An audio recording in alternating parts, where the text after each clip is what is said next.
The Texans take on the Chiefs, 8:20 p.m. Eastern start time on September 10th. The Chiefs are the 8.5-point favorite. Total's 54, juice to the under. The Texans are plus 320 for an upset win. And if you like them to cover the 8.5, they're minus $110, getting the job done against the number. I'm 4-0 in my last four extra daily pick tier package plays on patreon.com/BrockPage. And that membership costs just $2.99. I'm also hitting at 60% my last 21 MLB tier membership plays on that site as well. For more information on how you can access this exclusive premium content, link for that site is in the description section below. And once again, that's patreon.com/BrockPage. Now, the Texans were eliminated in the playoffs last season by Kansas City. Blew a huge lead in that game, gave up 51 total points. They also lost DeAndre Hopkins in the offseason, Carlos Hyde, Lamar Miller, and Barkevious Mingo. This Houston defense finished 2019 in the top 10 in most points allowed per contest. They were also in the top 5 in most passing yards allowed per game. They've successfully covered the number in just 2 out of their last 6 head-to-head meetings with Kansas City. They also covered the point spread in just 3 out of their final 9 games of the 2019 season. Houston's in the top 3 in most yards allowed per play, top 3 in passing yards allowed per game on the road. Of course, that's last season stats, of course. And they are taking on the defending Super Bowl champions, whose biggest departure in the offseason was their punter. Patty Mahomes threw for over 4,000 yards in the regular season, 26 touchdowns, 304 yards per game through the air. Travis Kelce caught 5 balls for touchdowns, over 1,200 yards receiving, 13 yards a catch for him. And Tyreek Hill averaged 15 yards per reception in the regular season, 7 touchdowns through the air for Hill. KC was in the top 3 in scoring, top 3 in yards per play. They successfully covered the number in their last 9 straight, and they went 7-0 ATS in their last 7 at Arrowhead. This Kansas City defense also ranked in the top 10 in fewest points allowed per contest last season. And they were in the top 10 in fewest passing yards allowed per game as well.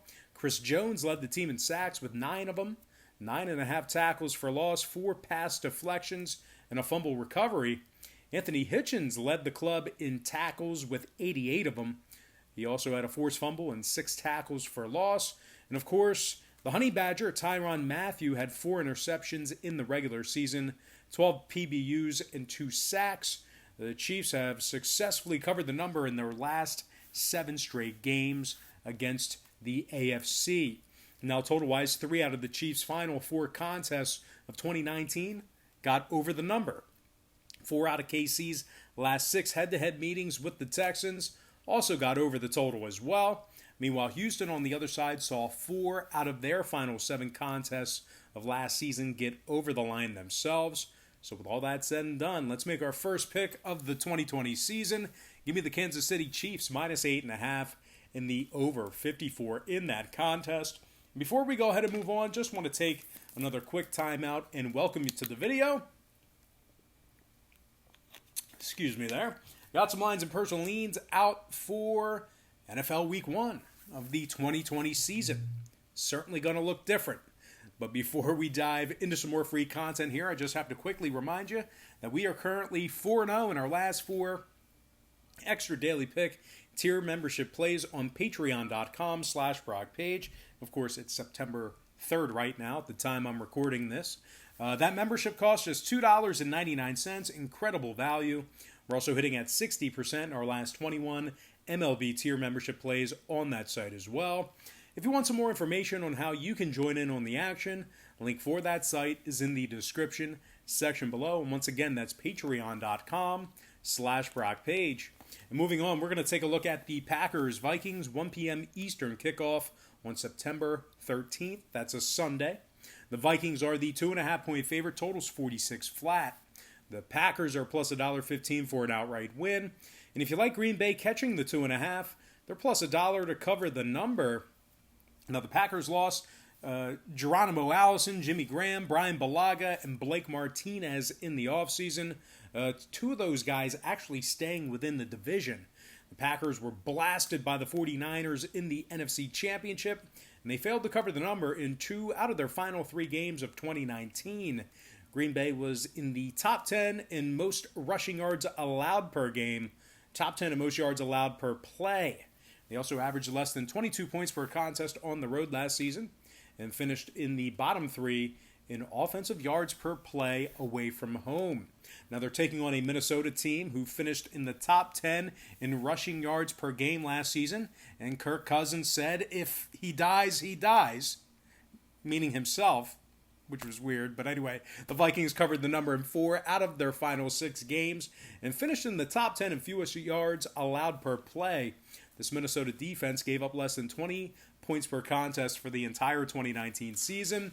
Eric Kendricks led the Vikings defense in tackles with 110 in the regular season, 12 pass breakups, and 4.5 tackles for loss. Kendricks also forced 2 fumbles and recovered a pair. Danielle Hunter led the team in sacks with 14.5. He forced 3 fumbles and had 18 tackles for loss.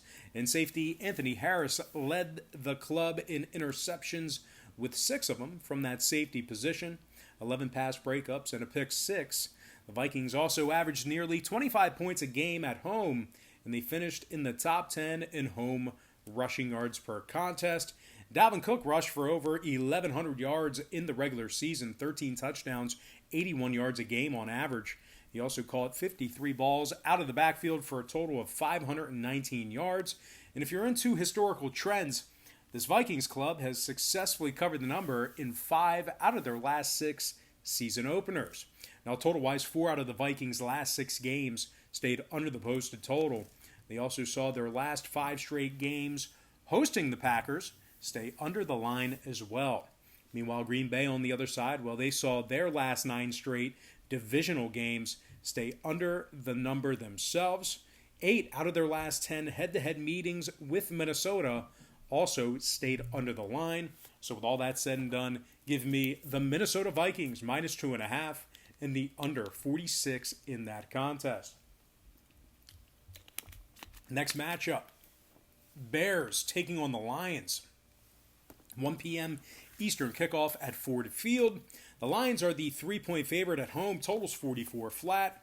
The Bears are plus $1.25 for an outright win. And if you like Chicago catching the 3, they are minus $1.15 to cover the number. Now, the Bears won 4 out of their final 6 games in the 2019 campaign. They ranked in the top 10 in fewest pass yards allowed per game, top 10 in fewest yards allowed per play. The Chicago defense held teams to less than 19 points per contest for the entire season. Roquan Smith led the team in tackles with 101. He also had 5 tackles for loss and an interception. Khalil Mack led the team in sacks with 8.5. He also had 5 forced fumbles and 13 tackles for loss. Kyle Fuller also had 3 interceptions for the Bears secondary and 82 total tackles. The Bears defense definitely played solid on the road as well, giving up just 19 points per contest on average when they traveled. They are taking on a Detroit squad who ranked in the bottom half of the league in rush yards per game. They also ranked in the bottom 10 in offensive time of possession at home. The Lions have lost 4 out of their last 5 head-to-head meetings with the Bears, and they lost their last 7 straight against an NFC opponent. Now, Matt Patricia's defense, they also ranked in the top 3 in most pass yards allowed per game, top 10 in most yards allowed per play. Losing star cornerback Darius Slay certainly will not help matters for this Detroit defense this year, who gave up nearly 30 points per contest at home last season. Now, the Lions failed to cover the number in 8 out of their final 10 games of 2019, and they lost their final 9 games outright. Now, total-wise, 6 out of the Lions' last 9 meetings with Chicago stayed under the total, kind of a historical trend there. 7 out of the Lions' last 9 divisional games also stayed under the number. Meanwhile, the Bears on the other side went 70% to the under in their last 10 games themselves. So with all that in mind, give me the underdog Chicago Bears plus 3 and the under 44 points in that contest. All right, next matchup, it is going to be Jets-Bills, 1 p.m. Eastern start time in Buffalo.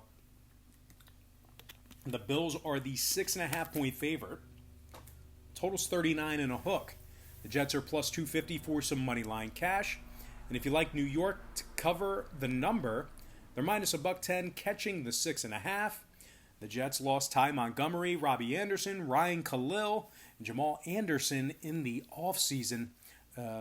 They also, I believe I meant to say Jamal Adams, but anyway, they rank in the top 10 in most points allowed on the road. They've successfully covered the number in just 3 out of their last 13 divisional games. They also gave up nearly 26 points per contest when traveling last season. They're taking on a Bills team who ranked in the top 10 in rush yards per game, top half of the league in offensive time of possession at home. This Buffalo defense also gave up less than 19 points a game in 2019. Edmonds, Poyer, and Milano led the team in tackles.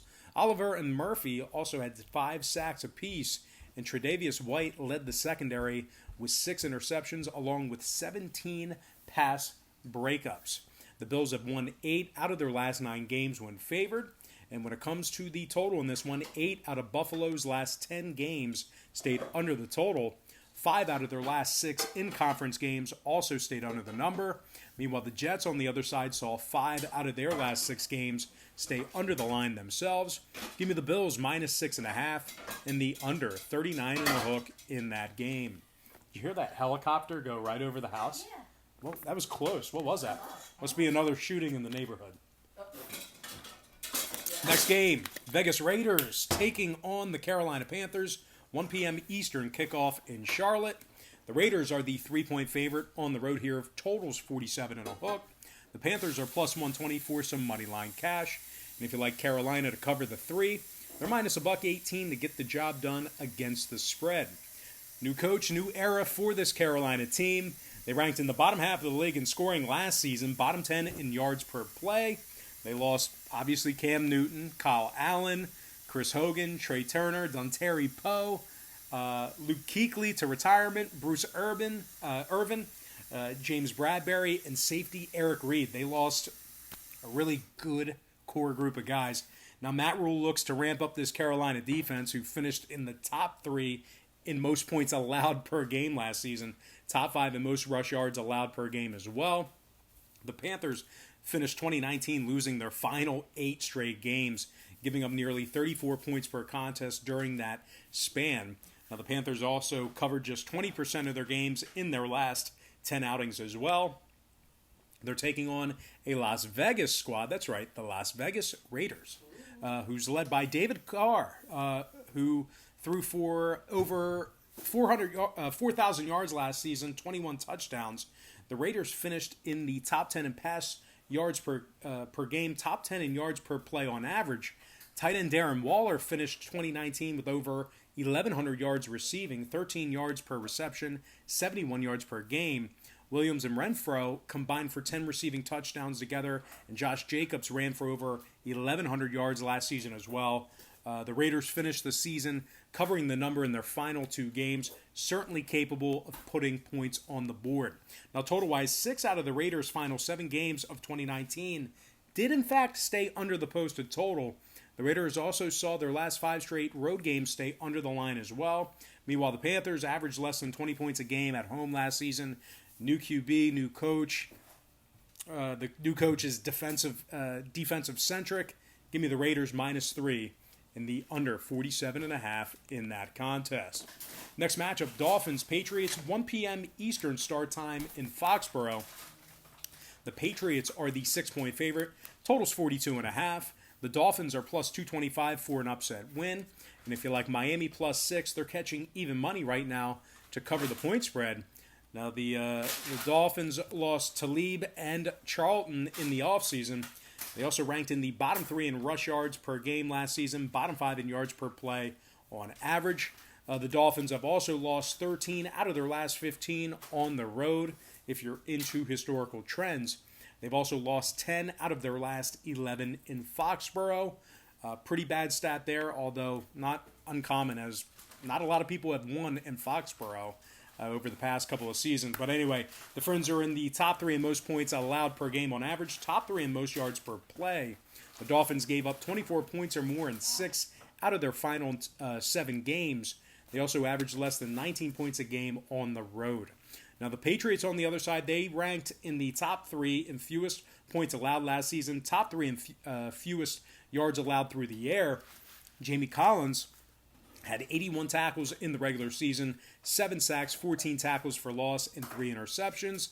Collins also had a pick 6 and 3 forced fumbles. Stephon Gilmore led the club in interceptions with 6 of them. Meanwhile, Devin McCourty and J.C. Jackson had 5 apiece themselves. The Patriots finished in the top 10 in fewest rush yards allowed per game. They also gave up less than 16 points per contest at Gillette Stadium last season. Now, total-wise, 9 out of New England's last 13 divisional games stayed under the total. Meanwhile, the Dolphins once again averaged less than 19 points a game when traveling last season. So with all that in mind, give me the New England Patriots -6 and the under 42.5 in that contest. All right, next matchup, Browns-Ravens, 1 p.m. Eastern Standard Time. The Ravens are -7, totals 49. Browns are plus 280 for some money line cash. And if you like the Browns to cover the 7, they're minus $110, getting the job done against the spread. Now, the Browns lost linebacker Christian Kirksey and safety Demarius Randall. They finished in the bottom half of the league in points per contest, bottom half in passing yards per game. The Browns lost their final 3 games of 2019, including losses to the Bengals and Cardinals during that span. They also failed to cover the point spread in 7 out of their last 10 games of the season as well. Now, Cleveland's in the top 3 in rush yards allowed per game, top 10 in most yards given up per play on the road. A lot of stats. Losing the voice already. You out of breath there? I really am. Sorry. So anyway, all that is certainly good news for Ravens quarterback Lamar Jackson. You know why? Why? He rushed for 7 yards a carry and amassed over 1,200 yards on the ground in the regular season last year. Wow. Mark Ingram also ran for over 1,000 yards last year and 10 touchdowns on the ground. Jackson, not only a running threat, he threw for over 3,100 yards and averaged 289 yards passing a game. I can't even run 1 yard. Lamar threw for 36 touchdowns last season as well. Baltimore ranked in the top 3 in scoring, top 3 in yards per play. They also had a defense that held their opponents to under 19 points per contest and ranked in the top 3 in the league in defensive time of possession. Matthew Judon had 9.5 sacks, 18 tackles for loss, and 4 forced fumbles. Peters and Humphrey had 3 interceptions apiece, while Chuck Clark led the crew with 73 total tackles. The Ravens have also successfully covered the number in 7 out of their last 8 conference games. Now, total-wise, 6 out of Baltimore's last 8 divisional games got over the posted total. Meanwhile, 4 out of the Browns' last 6 games got over the number themselves. Give me the Ravens -7 and the over 49 in that contest. Next matchup. Colts, Jags, 1 p.m. Eastern kickoff in Jacksonville. The Colts are the 8-point favorite on the road. Totals 44.5. The Jags are catching a bunch of plus money, actually plus 280 for some money line cash. And if you like Jacksonville to cover, they're plus $1 catching the 8 points. And as dismal as things looked for the Jags last season, they did finish the year winning 2 out of their last 3, with those victories coming against Oakland and, you guessed it, Indianapolis. They also covered the number in 2 out of those 3 games. Now, Gardner Minshew, believe it or not, he threw for over 3,200 yards last season. Where? When? I don't know. He also threw for 21 touchdown passes. DJ Baby Chark had over 1,000 yards receiving and 8 touchdown receptions. Meanwhile, Chris Conley caught 47 balls for 17 yards of reception and 5 TDs. The Jags finished their 2019 campaign in the upper half of the league in passing yards per game. And if you're into historical trends, I know I am. I find them to be quirky. The Jags have successfully covered the point spread in 4 out of their last 5 games hosting the Colts. I'm superstitious. What can I say? And speaking of the Colts, they lost 7 out of their last 9 to finish out 2019. Just 30% against the spread in their final 10. They ranked in the bottom 10 in passing yards allowed per game, top 10 in most points given up on the road. Indy gave up nearly 28 points per contest when they traveled last season. They also lost Devin Funchess, Dontrell Inman and Eric Ebron in the offseason. Quarterback Phillip Rivers was sacked 34 times last year and threw 20 interceptions for the Chargers. So keep that in mind. We should probably see a whole lot of possessions. A lot of throwing, a lot of plays, a lot of clock stoppage. 4 out of Indy's last 5 divisional games got over the posted number. Meanwhile, the Jags went 60% to the over in their final 10 games of 2019. 6 out of Jacksonville's last 9 games as the underdog got over the number as well. Give me the underdog Jaguars +8 at home, covering the number, and the over 44 and a hook in that contest. Next matchup, Seahawks Falcons, 1 p.m. Eastern kickoff in the Dome. The Seahawks are the 1-point favorite on the road here. Totals 49. The Seahawks are led by Russell Wilson, 31 touchdowns through the air, 4,100 plus yards passing, 278 yards per game through the air as well. Tyler Lockett had over 1,000 yards receiving, 8 touchdowns for Lockett. And DK Metcalf scored 7 times last season along with 900 yards receiving. Seattle finished in the top 10 in scoring on average per game, top 10 in yards per play. They're taking on an Atlanta squad who lost Devontae Freeman, Austin Hooper, Adrian Claiborne, Vic Beasley, and Desmond Trufant. A lot of key role players in this Atlanta organization that they had to let go, kind of staples in that organization. So sad to see those guys go. The Falcons finished 2019 in the bottom 3 in rushing, top 10 in yards allowed per play. This Atlanta defense also gave up nearly 25 points per game at home. Now, total-wise, 4 out of the Falcons' last 6 games got over the total. Meanwhile, Seattle saw 6 out of their last 10 games get over the line themselves. And once again, if you're into historical trends, if you're kind of superstitious like me, the Seahawks are 7-1 to the over in their last 8 versus the NFC South. Give me the Seahawks -1 and the over 49 in that contest. Next matchup, Eagles, Washington, 1 p.m. East. The Eagles are -6 on the road here, totals 43. And if you like the Washington football team to win this one outright at home, they're +225 winning this one straight up on the money line. Dennis Haskins is going to get the starting nod against this tough Philly defense. Washington was in the bottom 3 in scoring last season, bottom 3 in passing. They finished the year on a 4-game losing streak, and they dropped 8 out of their last 10 as well. Washington gave up nearly 28 points per contest last season and well over 146 yards on the ground per game. The football team, that's ridiculous. They ranked in the top 3 in most yards. Let's try that again. The football team ranked in the top 3 in most rush yards allowed per game, top 5 in most points allowed at home. They are taking on a Philly team who did a whole lot with a little last season. A whole lot with a little last season, as their entire core of starters were injured. That said, though, Philly finished the regular season winning their last 4 straight to enter the playoffs, and they really played Seattle tough in the wild card round, only lost by 1 possession with 70-year-old Josh McCown as the starting QB for 3/4 of that game. And I think he pulled his hammy after like 4 snaps. But anyway, Philly finished 2019 in the top 3 in fewest rushing yards allowed, top 10 in road scoring.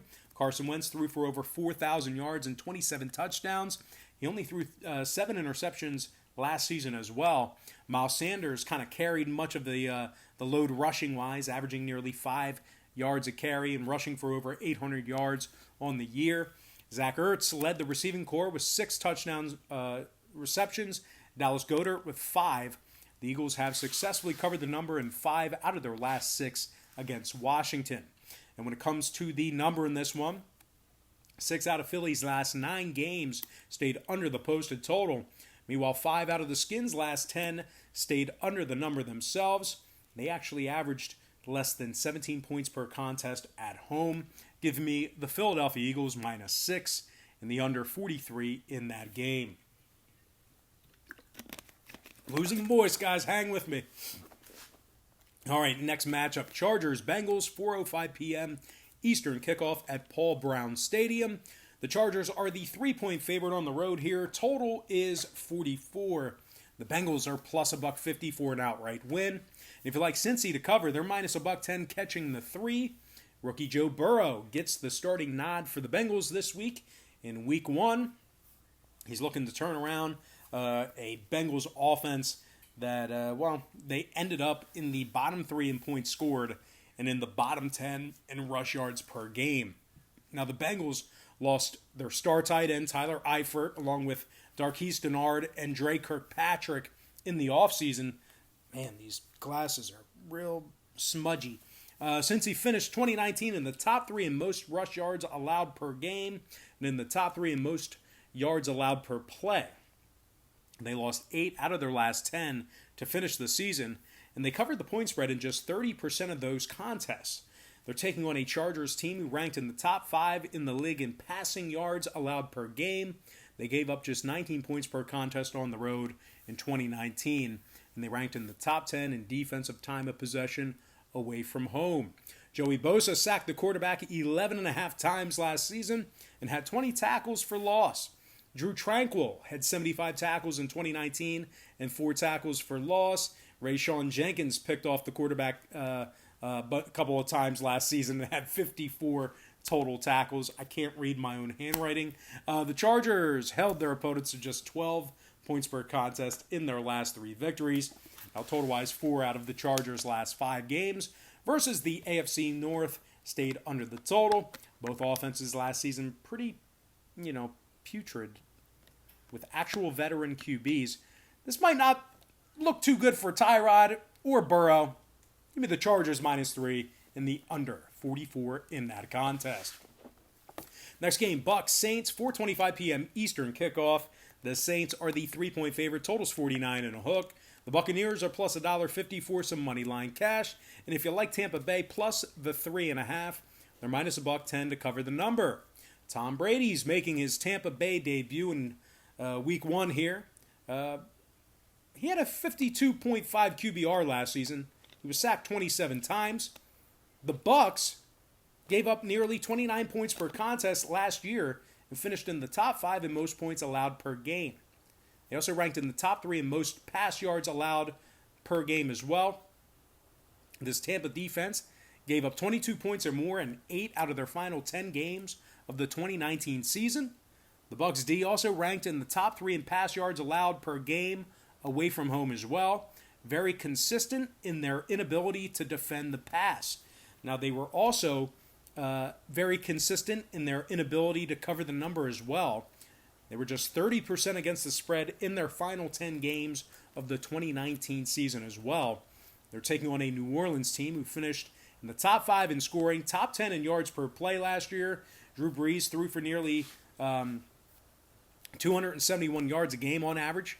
He threw for nearly 3,000 yards despite missing a bunch of games. Alvin Kamara rushed for nearly 800 yards and 5 touchdowns, but he was actually a huge threat receiving out of the backfield, 81 receptions, 533 yards. Michael Thomas also caught 149 balls for 1,700-plus yards and 9 touchdowns. And, of course, can't forget about the big target, Jared Cook, who averages 16 yards a catch and had 9 touchdown receptions last season. Really a red zone threat there. The Saints defense also ranked in the top 5 in fewest yards allowed on the ground per game, top 5 in defensive time of possession at home. Demario Davis led the crew with 111 tackles in the regular season, 4 sacks, 11.5 tackles for loss. He also had 12 pass deflections and coverage. Cam Jordan had 15.5 sacks and 18 tackles for loss from that D-line. And Marcus Williams led the secondary with 4 interceptions. Now, 5 out of New Orleans' last 8 games got over the posted total. 5 out of the Saints' last 7 divisional games also got over the number. Give me the Saints -3 and the over 49.5 in that contest. I can't believe that I've been doing these podcasts for 4 or 5 years, doing them for 30 to 45 minutes at a clip. I'm gassed right now. Dying. I'm almost out of breath. Can't breathe. I got foamy mouth, dry mouth. Foamy and dry. Whew, man. You doing it? I wouldn't say I'm doing it. I'm going through it. All right, let's move on to the next game. I love it. I love doing it. I'm having fun doing it. But man, I need like a partner or something like that. But then they'll probably end up trying to screw me and Yeah, we don't need that. take me for my tens of dollars that I make on YouTube. Tens of dollars. Tens of dollars, $10. yeah. All right, moving on.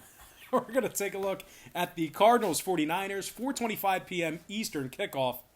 And sitting for so long makes my butt hurt, too. Yeah. My butt falls asleep because I have no butt. They're like two pancakes. Yeah, so it's like nothing. So my legs are asleep. My ass is asleep. All right, moving on. Cardinals 49ers, 4:25 p.m. Eastern kickoff. The Niners are the 7-point favorite. Total's 47. The Niners are your defending NFC champions. Minutes away from being the Super Bowl champions. We actually watched that game together last year. That was an exciting game. They finished the 2019 season in the top 3 in scoring on average per game, top 3 in yards per play as well. Jimmy Garoppolo threw for nearly 4,000 yards in the regular season, 27 touchdowns, 253 yards per game through the air. The Niners had 3 running backs who combined for nearly 2,000 yards on the ground, along with 15 total touchdowns. And, of course, tight end George Kittle, he also had over 1,000 yards receiving and 5 touchdowns in the regular season. This 49er defense also ranked in the top 3 in fewest rush yards allowed per game. Like I said, these guys very well could have been the Super Bowl champs. They were in the top 3 in fewest yards per play. Fred Warner had 118 tackles, 3 sacks, 8.5 TFLs. Eric Armstead had double-digit sacks. Nick Bosa with 9 sacks. San Fran was 7-3 against the spread in their final 10 contests, 5-1 straight up in their last 6 at Levi Stadium. They're taking on a Cardinals team who lost 7 out of their last 9 and finished in the bottom 3 in offensive time and possession. They gave up nearly 29 points a game and ranked in the top 3 in pass yards allowed per contest. Arizona's dropped 4 out of their last 5 away from home, and they ranked in the top 10 in most pass yards allowed per game on the road. Now, total-wise, 5 out of the Cardinals' last 8 contests got over the number. Meanwhile, 4 out of San Francisco's last 5 divisional games got over the number themselves. The Niners went 5-2 to the over to close out the season. Give me the San Francisco 49ers -7 and the over 47 in that contest. Don't tell your mom I picked the Niners. She's going to think I jinxed them. Next contest, Cowboys-Rams, 8:20 p.m. Eastern kickoff on Sunday Night Football. Mother-in-law, Niners fan. The Cowboys are the 3-point favorite on the road. Totals 52, juice to the under. The Rams are in the top 10 in pass yards at home, top 10 in yards per play at home as well. Of course, dating back to 2019. They went 7-3 against the spread in their final 10 games, and they rank in the top 10 in fewest yards allowed per play. Jared Goff threw for over 4,600 yards, 292 yards a game he averaged. Cooper Kupp and Roy Woods both had over 1,100 yards receiving. Kupp had 10 touchdown receptions. Aaron Donald led the team in sacks with 12.5. Fowler had 11.5. They're taking on a Dallas team who lost 4 out of their final 6 games of the 2019 season to eliminate themselves from playoff contention. Austin, Cobb, and Witten, they are gone. Bennett, Quinn, and Heath, they're gone as well. Dallas lost 5 out of their last 7 on the road and failed to cover the number in 4 out of their last 5 meetings with the NFC West. Now, total-wise, 3 out of Dallas's final 4 games got over the posted total. 6 out of their last 9 also got over the number. Meanwhile, the Rams saw 5 out of their last 6 against the NFC East get over the line themselves. Their last 3 games of 2019 all got over the total as well. I'm going to lean toward another underdog here. Give me the underdog Rams +3 in the over 52 total points in that contest. All right, next matchup. It is going to be Steelers-Giants, first of a Monday night doubleheader. And that's going to be a 7:15 p.m. Eastern start time. Steelers are the 4.5-point favorite. Totals 47 and a hook. The Giants lost 10 out of their last 12 games and finished 2019 in the bottom 5 in offensive time of possession. They also ranked in the top 3 in most points allowed per contest, top 10 in most pass yards allowed as well. The Giants are just 1-5 ATS in their last 6 at MetLife Stadium. They averaged less than 20 points per contest on their home field and finished in the top 5 in most rush yards allowed per game at home as well. They also lost Cody Latimer, Alec Ogletree, and Antoine Bethea in the offseason. They're taking on a Pittsburgh team who will have the man back. They'll have their starting quarterback back in the mix. Big Ben making his return for 2020. The Steelers actually ranked in the top 5 in the league in fewest points allowed per game. They had a great defense last year. Top 3 in fewest pass yards allowed as well. Towards the end of the season, they were actually in the mix to make a playoff run as well. Devin Bush had 109 total tackles on the season, 4 PBUs. Bush also had 2 interceptions and 4 fumble recoveries, one of them for a touchdown. TJ Watt had 14.5 sacks last season, 23 tackles for loss. He also had 8 pass breakups, 2 interceptions, 8 forced fumbles, and 4 fumble recoveries. Joe Hayden and Minka Fitzpatrick each had 5 interceptions apiece. This Pittsburgh defense certainly kept them in ball games last season, and they held their opponents to less than 19 points per contest. Like I said, they were in position to win games and make a playoff run. With all that said and done, give me the Steelers minus 4.5 and the under 47 and a hook in that game. And with that, we're going to dive into our next and final matchup for the show. Yes! Titans-Broncos, Game 2 of the doubleheader, and that's going to be a 10:10 p.m. Eastern kickoff on Monday Night Football. The Broncos are the 1.5-point favorite. Total's 41. Broncos finished 2019 in the bottom 10 in scoring on average per game, bottom 10 in passing. They failed to cover the point spread in their last 5 Monday night games. If you're into historical trends, as I am, because I'm very superstitious, if I'm on a winning run, I'll wear the same clothes, won't wash my underwear. They also finished in the bottom 10 in yards per play at home. They're taking on a Titans team who made it to the AFC Championship game, put up 24 points on the Chiefs and 28 on Baltimore the week before that. I totally lied about that, by the way. But anyway, the Titans went 7-3 against the spread to finish the 2019 season and ranked in the top 3 in rush yards per game. Derrick Henry ran for over 1,500 yards in the regular season. Had a monster postseason as well, averaging 149 yards rushing a game in the playoffs. Henry averaged 103 rush yards per game in the regular season and ran for 16 touchdowns. This Titans defense also gave up just 18 points per game when they traveled. 9 sacks out of Landry, 5 sacks from Correa and Casey, 5 interceptions from Byard. This Tennessee Titans team also rushed for over 143 yards per game on the road last season as well. Now, total-wise, 7 out of the Titans' last 10 got over the number. Meanwhile, 5 out of Denver's last 8 got over the line themselves. Give me the underdog Titans plus 1.5 and the over 41 in that contest. All right, guys, that is going to do it for me. Thank goodness. Whew, man, I'm sweating. I'm tired. Butt is asleep. And I lied about it. I do wash my underwear. I wash your underwear. But if I'm feeling lucky, I might wear the same shirt for weeks on end. That might happen. Got to get the job done by any means necessary. Anyway, that's going to do it for me. Guys, if you check me out on Patreon, just keep in mind we bill you the day you sign up and then the first of every month following that. I say that every video. But anyway, guys, most importantly, got to thank you for joining me right here on YouTube. Really hope you enjoyed all this great free content, all this great free information. And with that said, happy Thursday to you. Yeah. Best of luck to you. What are you saying? Check us out on Patreon. Yeah, Patreon's good. It's good. It's a good thing. But anyway, check me out on Patreon. What was I saying? Happy Thursday to you. Best of luck to you. And I look forward to seeing you later on today on my website at patreon.com/BrockPage.